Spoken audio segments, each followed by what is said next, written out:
തന്ത്രി കണ്ഠരര് രാജീവരെ ചോദ്യം ചെയ്യാൻ SIT തയ്യാറെടുക്കുകയാണ് വീണ്ടും.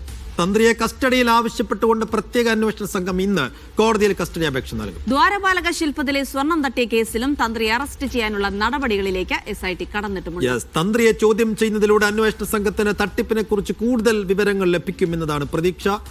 തന്ത്രിയുടെ ജാമ്യാപേക്ഷയും കോടതി ഇന്ന് പരിഗണിക്കുന്നുണ്ട്. സിജോ വി ജോൺ വിവരങ്ങൾ നൽകും. സിജോ, ഈ തന്ത്രിയുടെ കാര്യത്തിൽ അതിലേക്ക് കോൺസെൻട്രേറ്റ് ചെയ്താണ് അന്വേഷണം ഇപ്പോൾ മുന്നോട്ട് പോകുന്നത്.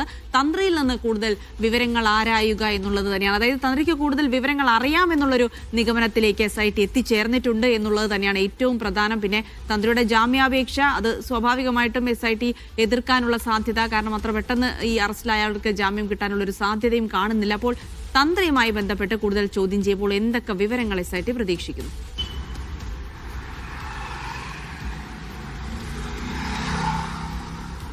തന്ത്രിയെ വിശദമായി ചോദ്യം ചെയ്യാൻ അന്വേഷണ സംഘത്തിന് ഇതുവരെയും കഴിഞ്ഞിട്ടില്ല. അന്ന് അറസ്റ്റ് രേഖപ്പെടുത്തിയതിനു ശേഷം റിമാൻഡിൽ പോയി പിന്നീട് തന്ത്രിക്ക് ആരോഗ്യ പ്രശ്നങ്ങൾ ഉണ്ടാകുകയും ആശുപത്രിയിൽ അഡ്മിറ്റ് ചെയ്യുകയായിരുന്നു. ഇന്നലെയാണ് ഡിസ്ചാർജ് ചെയ്തിട്ടുള്ളത്. അതിനുശേഷമാണ് വിശദമായി ചോദ്യം ചെയ്യാൻ വേണ്ടി കസ്റ്റഡി അപേക്ഷ നൽകാൻ വേണ്ടി തീരുമാനിച്ചിരിക്കുന്നത്. ഇന്ന് എന്തായാലും കസ്റ്റഡി അപേക്ഷ സമർപ്പിക്കും.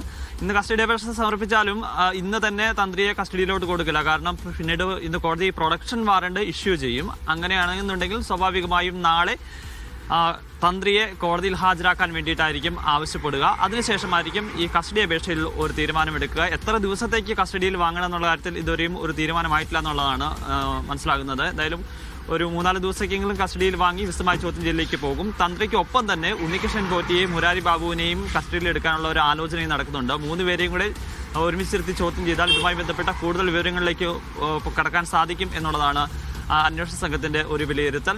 ഈ സ്വർണ്ണപ്പാളികൾ കൊടുത്തുവിട്ടത് തന്ത്രിയുടെ അറിവോട് കൂടിയാണ്. ഇതിൽ ആചാരലംഘനം ഉണ്ടായിട്ടുണ്ട്. അതിൽ തടയാൻ പോലും തന്ത്രി കണ്ഠരര് രാജീവർ തയ്യാറായിട്ടില്ല എന്നുള്ളതാണ് അന്വേഷണ സംഘം പ്രധാനമായും ചൂണ്ടിക്കാണിക്കുന്നത്. അതോടൊപ്പം തന്നെ ഉണ്ണികൃഷ്ണൻ പോറ്റിയുമായി സാമ്പത്തിക ഇടപാടുകൾ ഉണ്ടാക്കിയിട്ടുണ്ട്. വളരെ വർഷങ്ങൾക്ക് മുമ്പ് തന്നെ ഉണ്ണികൃഷ്ണൻ പോറ്റിയുമായി കണ്ഠരര് രാജീവർക്ക് ബന്ധമുണ്ട്. അദ്ദേഹമാണ് ഉണ്ണികൃഷ്ണൻ പോറ്റിയെ ശബരിമലയിലേക്ക് കൊണ്ടുപോരുന്നതും അതിനുശേഷം ഒരു സ്പോൺസർ എന്ന നിലയിൽ വലിയൊരു റോള് അദ്ദേഹത്തിന് കൊടുക്കുകയും ചെയ്തിട്ടുള്ളത്.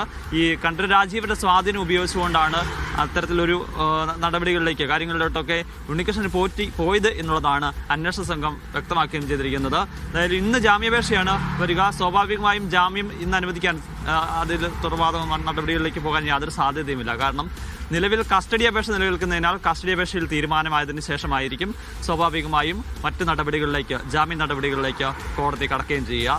അതുമാത്രമല്ല, നിലവിൽ കൊല്ലത്തെ കോടതിയിൽ നിന്ന് ജാമ്യം ലഭിക്കാനുള്ള സാധ്യത വളരെ കുറവാണ്. കാരണം ഇതുവരെയും ഈ ഒരു കേസിലെ പ്രതികൾക്കും അങ്ങനെ കീഴ്ക്കോടതികളിൽ നിന്ന് ജാമ്യം അനുവദിച്ചിട്ടില്ല എന്നുള്ളതാണ് ഏറ്റവും പ്രധാനപ്പെട്ട കാര്യം. മറ്റൊരു കാര്യം എടുത്തു പറയേണ്ടത്, നിലവിൽ ഈ കട്ടളപ്പാളി കേസിൽ മാത്രമാണ് കണ്ഠരര് രാജീവരുടെ അറസ്റ്റ് രേഖപ്പെടുത്തിയിട്ടുള്ളത്. ഇനി രണ്ടാമതൊരു കേസ് കൂടിയുണ്ട്. ദ്വാരപാലക ശില്പം കൊണ്ടുപോയി അതിൽ നിന്ന് സ്വർണം കവർന്ന കേസ്. അതിൽ കൂടി തന്ത്രിയെ പ്രതിയേർക്കാനുള്ള നീക്കത്തിലേക്ക് അന്വേഷണ സംഘം കടക്കുകയും ചെയ്തിട്ടുണ്ട്. ഇതിനു വേണ്ടിയിട്ട് കോടതിയിൽ അപേക്ഷ നൽകും. പിന്നീട് സാങ്കേതികപരമായി അറസ്റ്റ് രേഖപ്പെടുത്തും.